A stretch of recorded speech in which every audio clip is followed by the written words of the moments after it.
আসসালামু আলাইকুম। কেমন আছেন আপনারা? আশা করি সবাই ভালো আছেন। আজকে আরেকটা ইন্টারেস্টিং ভিডিও আমরা নিয়ে এসেছি এবং আজকের ভিডিওতে আমরা শিখব কিভাবে আপনি কিওয়ার্ড গ্যাপ অ্যানালাইসিস করবেন SEMrush এর কিওয়ার্ড গ্যাপ অ্যানালাইসিস টুলটা দিয়ে। এখন আপনার কিওয়ার্ড গ্যাপ অ্যানালাইসিসটা কেন প্রয়োজন? দেখেন, আপনার কম্পিটিটর অলরেডি কোন কিওয়ার্ড নিয়ে র‍্যাংকে আছে এবং আপনার ওয়েবসাইটের কোন কিওয়ার্ড টার্গেট করা উচিত এই দুটার মধ্যে কিন্তু একটা গ্যাপ সবসময় থাকে। অর্থাৎ আপনার কম্পিটিটর যেহেতু আপনার আগে থেকে র‍্যাংকে আছে, দ্যাট মিনস তারা আপনার অনেকগুলো কিওয়ার্ড নিয়ে র‍্যাংকে আছে। এখন আপনার উচিত আপনার কম্পিটিটর কি কিওয়ার্ড নিয়ে র‍্যাংকে আছে এবং আপনার ওয়েবসাইট তাদের থেকে কোন কিওয়ার্ডে পিছিয়ে আছে এগুলোর একটা অ্যানালাইসিস করা, একটা ওভারভিউ করা। এটা কেন করবেন আপনি? যাতে আপনি একটা ভালো স্ট্র্যাটেজি ক্রিয়েট করতে পারেন, স্ট্র্যাটেজি বিল্ড করতে পারেন। সো কিওয়ার্ড গ্যাপ অ্যানালাইসিসের মাধ্যমে আপনি আপনার কম্পিটিটরের যে উইনিং কিওয়ার্ডগুলো আছে সেইগুলো আপনি জানতে পারবেন। আপনি আপনার কম্পিটিটরের সাথে আপনার ওয়েবসাইটের গ্যাপটাকে খুঁজে বের করতে পারবেন এবং আপনি আপনার কম্পিটিটরের যে লো হ্যাঙ্গিং ফ্রুটগুলো আছে সেই লো হ্যাঙ্গিং ফ্রুটগুলো দ্যাট মিনস যে যেগুলো আপনি একটু এফোর্ট দিলেই যেগুলো র‍্যাংক করে যাবে সেই কিওয়ার্ডগুলো খুঁজে বের করে যখন টার্গেট করবেন আস্তে আপনার ওয়েবসাইটটাও অনেক ট্রাফিক জেনারেট করা শুরু করবে। তো চলুন আমরা আজকে দেখে নিই। আমি বলবো আপনি এখানে যে SEMrush আপনাকে টোটাল ৪ টা কম্পিটিটর, আপনার ডোমেইন সহ ৪ টা কম্পিটিটর এখানে এড করার সুযোগ দেয় এবং আপনি ৪ টা কম্পিটিটরই এড করেন। তাহলে আপনার কিওয়ার্ড লিস্টটা আরো বেশি এনহ্যান্স হবে এবং আরো বেশি ভালো হবে। আপনি অনেকগুলো টার্গেট করতে পারবেন এবং অনেকগুলো কিওয়ার্ডের অ্যারাউন্ডে আপনি স্ট্র্যাটেজিটা বিল্ড করতে পারবেন, যেটা লং টার্মে আপনার বিজনেসকে অনেক ভালো একটা বেনিফিট এনে দিবে। সো যেহেতু টেসলা নিয়ে আমরা কাজ করতেছি, সো আমি টেসলা ওয়েবসাইটটা এখানে বসায় দিলাম এবং এখন টেসলা ওয়েবসাইটের কম্পিটিটর কারা আছে দেখেন। SEMrush আপনাকে এখানে কিছু কম্পিটিটরের নাম দিছে। সো আপনি কিভাবে কম্পিটিটর বের করবেন? SEMrush এর থ্রুতে এটা বের করতে পারেন। আপনি পার্সোনালি গুগলে কিওয়ার্ড সার্চ করেও বের করতে পারেন। কিন্তু আমি SEMrush ব্যবহার করে কিওয়ার্ডটা বের করি। সো আপনি কিভাবে SEMrush বের করে আপনার কম্পিটিটর বের করবেন? জাস্ট ডোমেইন ওভারভিউতে আমি ক্লিক করলাম। ক্লিক করে এই টেসলা ওয়েবসাইটের একটা ডোমেইন ওভারভিউ এখন SEMrush আমাদেরকে দিবে। জাস্ট আমি এখানে ক্লিক করার সাথে আমি ওয়ার্ল্ড ওয়াইডই দেখতে চাচ্ছি। ওকে ফাইন, ওয়ার্ল্ড ওয়াইড দিলাম। দেওয়ার পরে এখন আমি কি করব? এখন দেখেন 32.4 মিলিয়ন। স্ক্রল ডাউন করে আপনাকে নিচে চলে আসতে হবে। ঠিক আছে? নিচে যখনই চলে আসবেন তখনই দেখেন এখানে SEMrush আপনার যে টপ অর্গানিক কম্পিটিটর, দেখেন মেইন অর্গানিক কম্পিটিটরস আর পেইড কম্পিটিটরস দুটো কিন্তু ডিফারেন্ট। অর্গানিক কম্পিটিটরস মানে হচ্ছে আপনার কম্পিটিটরও যারা এসইও করতেছে তাদের সাথে আপনার যে কম্পিটিশনটা, আর পেইড কম্পিটিটর মানে হচ্ছে গুগল অ্যাডস অথবা পিপিসি যারা রান করতেছে তাদের সাথে আপনাদের যে কম্পিটিশন সেটা। সেখানে অর্গানিক কম্পিটিটর কাদের দিছে SEMrush সেটা একটু আমরা দেখি। যখন আপনি ক্লিক করবেন, ক্লিক করলে আপনি অনেকগুলো কম্পিটিটরের একটা লিস্ট পেয়ে যাবেন এবং সাথে কম্পিটিটিভ যে পজিশনিং ম্যাপটা আছে সেটাও আপনার এখানে দেখায় দেওয়া হবে। তো দেখেন এখানে টেসলা motorsclub.com, টেসলা কিছু একটা আছে, তারপরে সোলার রিভিউজ, অর্থাৎ আপনার যারা রিলেভেন্ট কম্পিটিটরস আপনার দেখে মনে হবে যে এই কম্পিটিটরগুলো আমার সাথে ডিরেক্ট, অর্থাৎ আমি যে প্রোডাক্টগুলো সেল করি এরাও ঠিক সেই প্রোডাক্টই সেল করে। আমি যে অডিয়েন্সগুলো টার্গেট করতেছি এরাও ঠিক সেম অডিয়েন্সগুলো টার্গেট করতেছে। আমি যে প্রোডাক্টগুলো সেল করি, আমি যে গাড়িগুলো সেল করি এরাও ঠিক সেই গাড়িগুলো সেল করতেছে এবং এরা ঠিক আমার অডিয়েন্সকে টার্গেট করতেছে। So these are my competitors. এখন আপনাকে কি করতে হবে? আপনাকে এই কম্পিটিটরগুলোকে চুজ করতে হবে। চুজ করে যে কিওয়ার্ড গ্যাপে দেখছেন এখানে আপনার আস্তে বসায় দিতে হবে। ঠিক আছে? সো আমি একটা করে বসাই দিই। tesla.com, এটা হচ্ছে আপনার SEMrush ব্যবহার করে কম্পিটিটর খোঁজা। এখন আপনি যদি গুগল থেকে আপনার কম্পিটিটর খুঁজতে চান সেটা ডিফারেন্ট, কিন্তু এটা একটু মানে কাজটা একটু বেশি হয়ে যাবে। কারণ হচ্ছে গুগলে আপনার যদি আপনি tesla.com লিখে সার্চ করেন তাহলে শুধু টেসলার ওয়েবসাইটটাই গুগল আপনাকে দেখাবে। ঠিক আছে? সো এই ক্ষেত্রে আপনাকে খেয়াল করতে হবে যে কম্পিটিটর কোনগুলো নিবেন বা কোনগুলো নেবেন না সেটা নিয়ে অনেক একটু কনসিয়াস থাকতে হবে।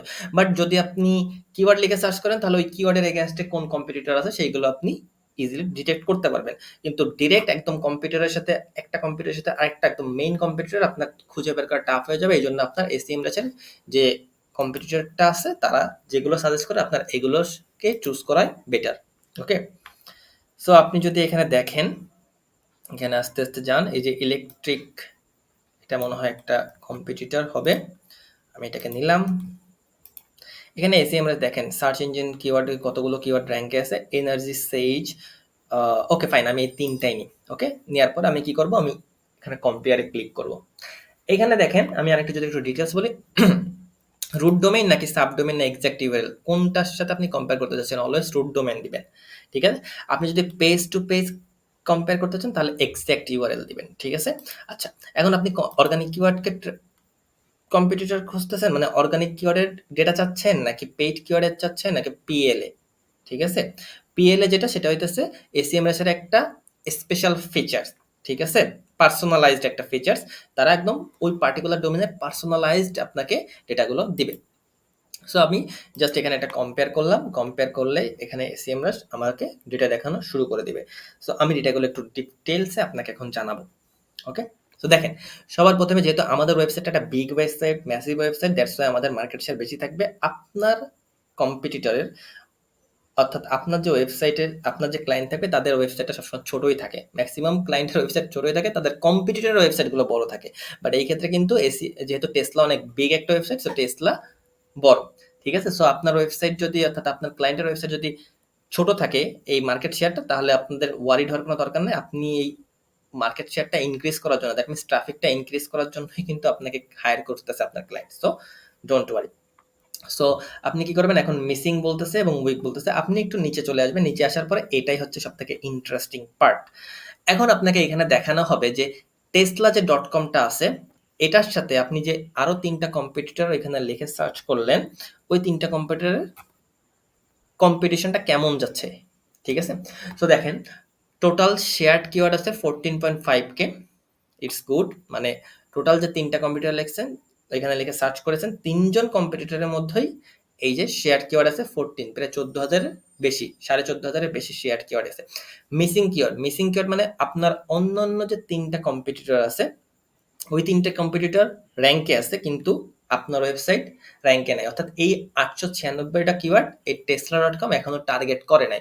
সো এটা কিন্তু আপনার জন্য একটা খুবই গুড অপরচুনিটি। এখন আপনি কি করবেন, আপনি সাথে সাথে এই 896টা কিওয়ার্ডকে টার্গেট করে ফেলবেন না, কখনোই করে ফেলবেন না। আপনাকে আগে 896টা কিওয়ার্ডে ক্লিক করতে হবে, ক্লিক করে এখানে দেখতে হবে যে কোন কোন কিওয়ার্ডগুলা রিলিভেন্ট আপনার যে প্রোডাক্ট আছে, আপনার যে সার্ভিস আছে তাদের সাথে। দেন হচ্ছে রিলিভেন্ট গুলোকে এইভাবে সিলেক্ট করবেন, সিলেক্ট করে আস্তে আস্তে ওই কিওয়ার্ডগুলোকে আপনি আপনার লিস্টে অ্যাড করবেন।